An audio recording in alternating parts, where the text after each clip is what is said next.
What's up? What's going on, my peoples? In this video, I'm going to be giving you number 2 of my power pillars of freedom. There's 5 of them. Yesterday, I gave you 1, and today, I'm going to give you number 2. So I'm playing around with this new software. My name is Calvin Gohard Richard, and I am a peak performance coach for Christian businessmen, faith-based businessmen who want to live a more courageous, ambitious, joyful, and fulfilling life. So playing around with the software. So I'm just going live all this week to get the reps in, just to play around. I'm going to be gooder at this. Yes, I make up words. Gooder. You can say better. I'm going to say gooder. That's what we're going to do here. But we're going to keep working through this series all week long. I am going live to give you some value. Yes, I speak to the heart of men from a daddy's voice. So yes, ladies, most of this is going to the guys. So you need to tell your guy, if you're watching this and you're a lady, tell your guy to get down with what we're doing, even our free Facebook group, but also what we got going on inside of all of these groups. And I'm, like I said, playing around. This is going live in several different places. So anyhow, that's what we're doing. That's what we're learning. But I want to help you get prosperous and get free from the areas that may be binding you down and keeping you from doing all that God is calling you to do. So, like I said, we're doing number 2 today. Yesterday, I gave you power pillar number 1, which is one of my favorites, is freedom of purpose. Okay, so we did that. Pillar number 1 is purpose. So went over that yesterday. You guys can go check out what I had before, and that's what it is. Freedom of purpose. The biggest thing is, the saying is, the 2 most important days of your life is the day that you were born, and after that is number 2 is the day that you know why. You find out why you're actually born and put on this earth to do that. So that's your purpose is everything. A man without purpose struggles. A man without purpose, it feels unfulfilled, lack of joy, all those things. So anyhow, I don't want to go back over that too much because I want to give you number 2. But before I do that, I want you guys to know that I have an upcoming masterclass. Let me see if I can put this inside the comments too as well. I'm still learning this, you know what I'm saying? Still don't know how to do this. I'm going to put in the comments. I think it should go in there for you guys to see. We'll find out. Boom. It may be in there, may not be, whatever it is. But check it out right there. Upcoming masterclass is how to kill the 7 deadly excuses that destroy. I didn't even spell that right. That's all right. You know what I mean? Destroy without the O this time. Your success. Okay, that destroy your success. So jump up in that one if that is on your heart. That's going to be upcoming Monday. Check out the link, grab the link, and we'll rock from there. So don't worry about the misspelling. You know what I'm saying. All right. So that's what we're doing with that. So hide it. Boom. There we go. Is it showing? Is it hiding? I don't know what I'm doing. Let me see if I can move it out the way. Oh, that's the comment. Okay, yeah, we got it. We got the banners. Banners is out. Nope, that's out. Boom, gonna hide it. Bam. All right. See, we learning the software, baby. I'm gonna get better. We just gonna keep working through it and learning as we go. So it's one of those things where jump out the airplane and build the parachute on the way down. That's what we're doing right here. We're gonna learn and you watch me grow, and hopefully you'll be inspired to just take some action steps in your area. So let's get into number 2. The power pillar number 2 that we're going to focus on is relationships. Okay. Having freedom in your relationships. There's a saying that you probably heard before that your network is your net worth. So that means who you're connected to. And of course, we're talking about your relationship first and foremost with God. Your relationship, if you're married, with your spouse, with your kids, with your family, people that you work with, people in your community, people in your church community, whatever that may be. These are the individuals that we want to make sure that we are connecting to at a deeper level, not just surface level connection, but at a deeper level. And you get to choose. We want to be able to choose who we do life with. Okay. I own a fitness studio. I've been doing that for the last 15 years or so. And my coaches and my customers, my members here, we do life together. We're not just coming to work out and that's it. We do funerals and weddings and hospital visits, and we do outings and all these things because this is a part of life. I choose to do life with these individuals. Who do you choose to do life with? Now, of course, your family members, some of those things, those relationships, you can't affect so much, but you can affect how much time or how deep those relationships are. If they're not serving your purpose, if they're not serving where God is leading you, you may have to be careful of how much those are influencing you. So we want to be careful with those particular things when it comes down to relationships. So Here's some numbers. I'm going to give you guys some numbers on here. According to a 2022 study by Cigna Group, report that 57% of men report feeling lonely. 57%. More than half of the men on this earth, on this planet, feel lonely. Now, guess what? That loneliness is not just like separation and solitude. It's not necessarily that. Sometimes you feel lonely in your own house, in your own place of employment, in your own community. There are people who talk about in relationships, they feel lonely right next to the person they love. Okay. So we're talking about the feeling. Perception is reality. The way you feel about the thing is what you feel as reality. So you have to be careful. What does that look like as far as that loneliness? Because there's a slippery slope. If you're feeling alone, it's going to affect the way you operate. You're going to feel your fulfillment, your connection with other individuals, connection with life. So we have to pay attention to those particular things. Is how is that affecting you? Or do you really feel lonely? You know what I'm saying? But if 57% of men say they feel lonely, then that's important.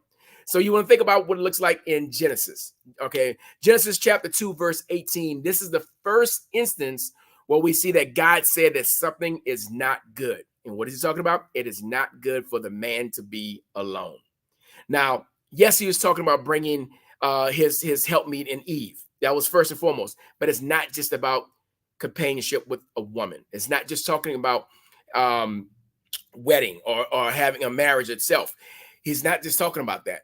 God is talking about it's not good for man to be alone, period. We need society. We need other community to thrive. You know, the whole saying about it takes a village. There's a part of it it's not good. Isolation does harm. We saw it in 2020. 2020 when all hell broke loose and we had to hunker down and get separated. Everything went up spike because we were isolated. Everything was shut down. Domestic violence went up, alcohol and drug use went up, violence, all these things went up because people were going crazy. They were going crazy because we're separated from our natural habitat. We're separated from the connections that we have in so many different places. But you can find that across the board in how many different places like that. So Satan uses isolation. It's one of his biggest tools, his biggest tactics to get you not in alignment with your goals, not in alignment with the success, not in alignment with your purpose, because he uses it in a very powerful way. Okay. Think about this. He uses it to destroy us. He uses isolation in areas to tempt us as well. Consider this. Christ was tempted the most when he felt that he was away from his father. He felt the most distant and disconnect from his father. So Satan tempted him in the wilderness. He tempted him in the garden, and he tempted him when he was on the cross. In those moments where he felt the furthest away from his father. Okay, so if he's going to tempt Jesus, he's probably going to tempt us in the same way. Okay, it's just a matter of, think about concentration camps and in military and POW camps. All these things were isolation away from the individuals. You know, even in slavery times, they separated a man from his family because he was weaker without his family. He was weak without the camaraderie that he had from his family itself. So we see that. Think about in the prison system. Okay, if a prisoner gets in the worst trouble, the harshest punishment is solitary confinement. Solitary confinement is the worst punishment. A guy would rather get beat up and get put back in a cell, but to go days, hours, days, weeks in solitude, it messes you up spiritually, emotionally, mentally, physically, if you're not, taking care of those things even in there. But it does some things to your mind. It does some things to your being isolated from everybody. So there's a reason why that prison systems use that. They didn't just let's just put them away. They know that this is something that's detrimental to the health of the individual. So solitary is something that happens in a prison system. We can do it right now in society as men. We typically would draw back, especially when it comes down to communication, sharing emotions, sharing weaknesses, sharing shortcomings.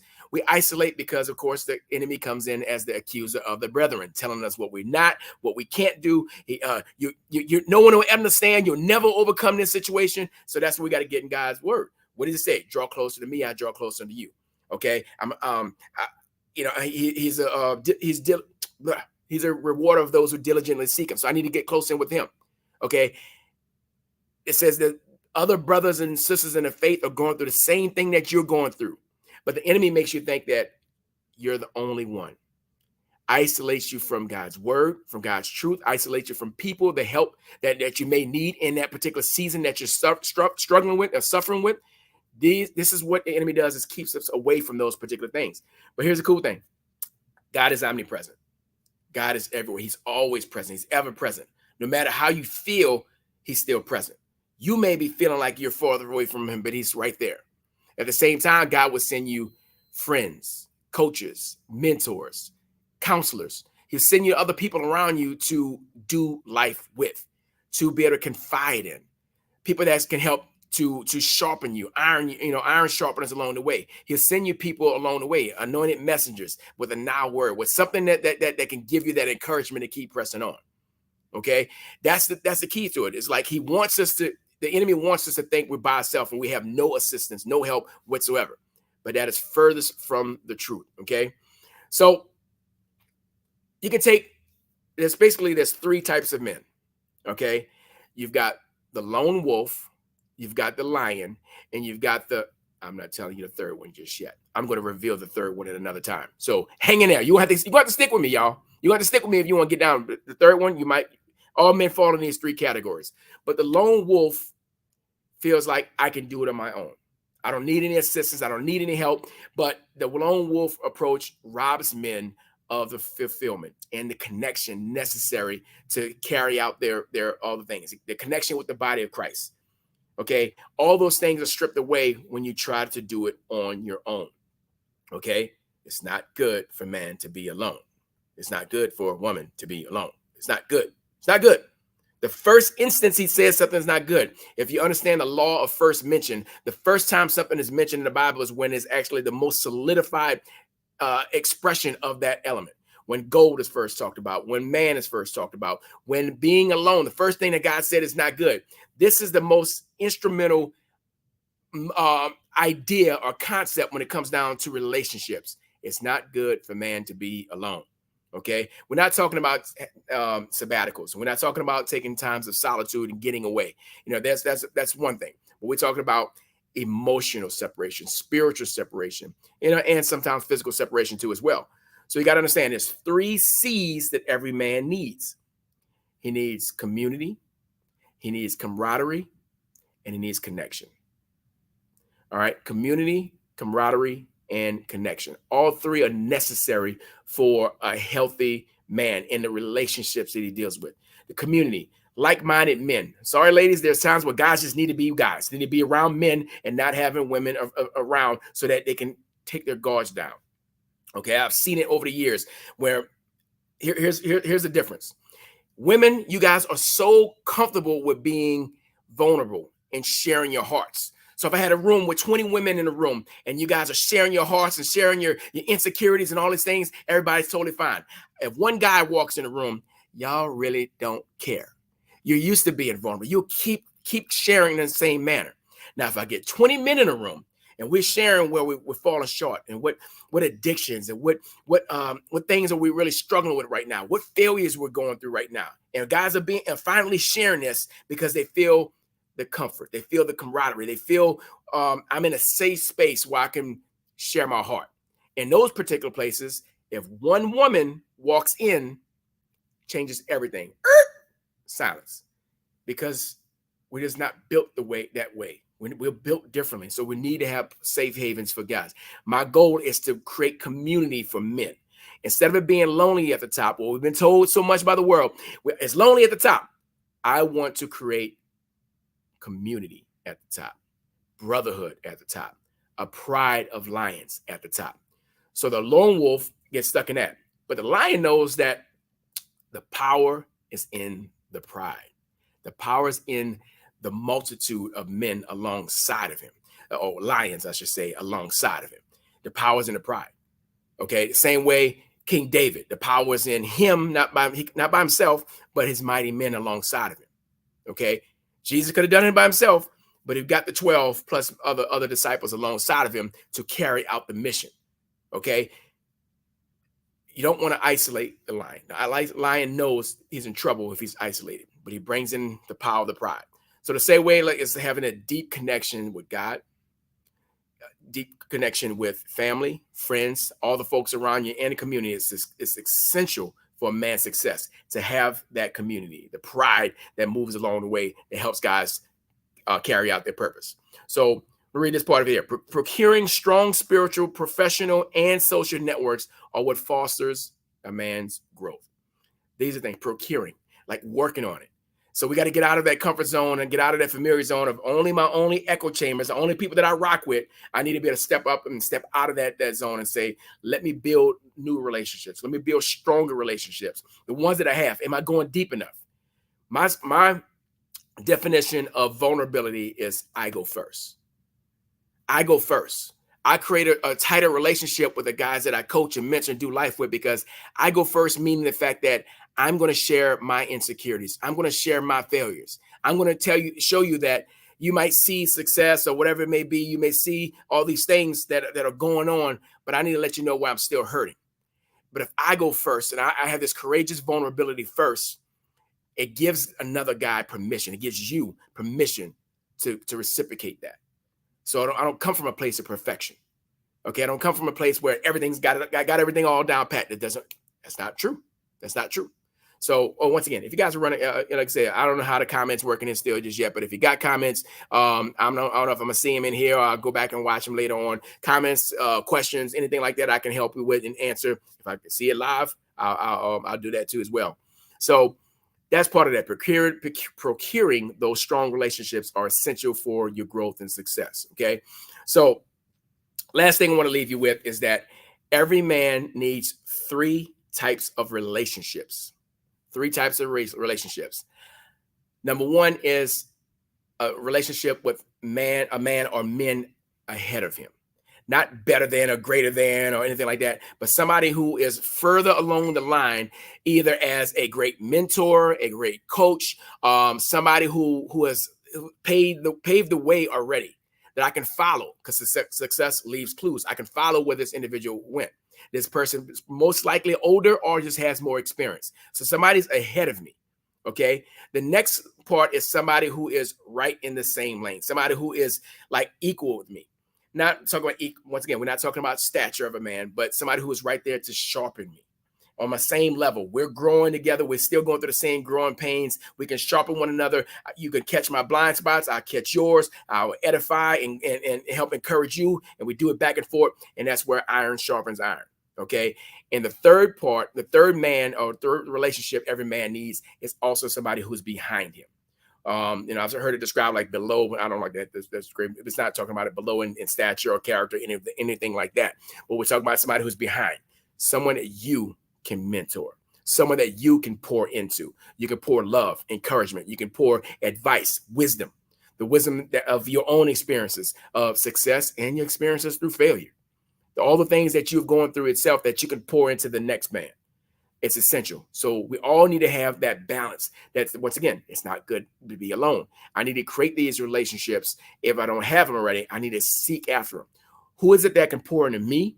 Who is it that I can sharpen and be on one accord with on that level? And who can I pass on some wisdom to, some experience? And I know the enemy comes in and tells us that, well, who are you to lead? And who are you to do this? And man, you don't know what's going on.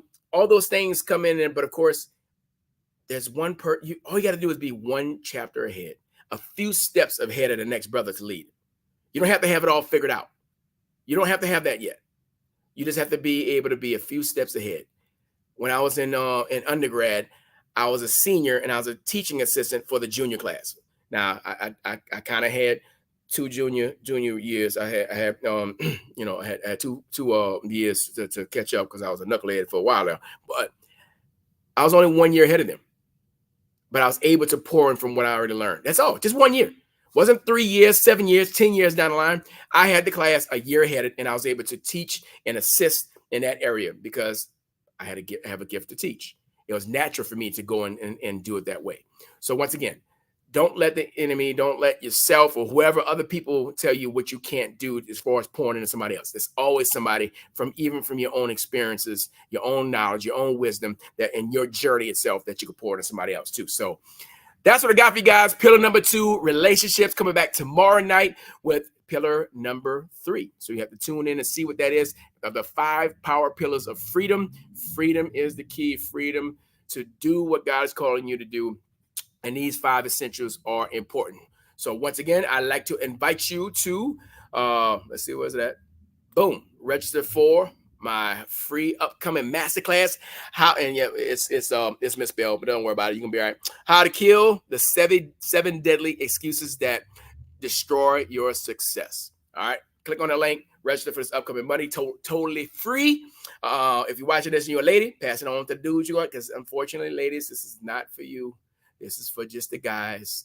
But you know a guy that you want to see grow, want to see change, transform, want to see the step into the leadership, step into the identity that God has called them to lead in. So that's what I got for you guys. Hopefully this was helpful. Love to hear your comments, suggestions, feedback, whatever it may be. I don't see it on here, but it might be in wherever all the lands, all the interwebs where it's going to, and I'll go back and check that out too. So love you guys. God bless. Go hard.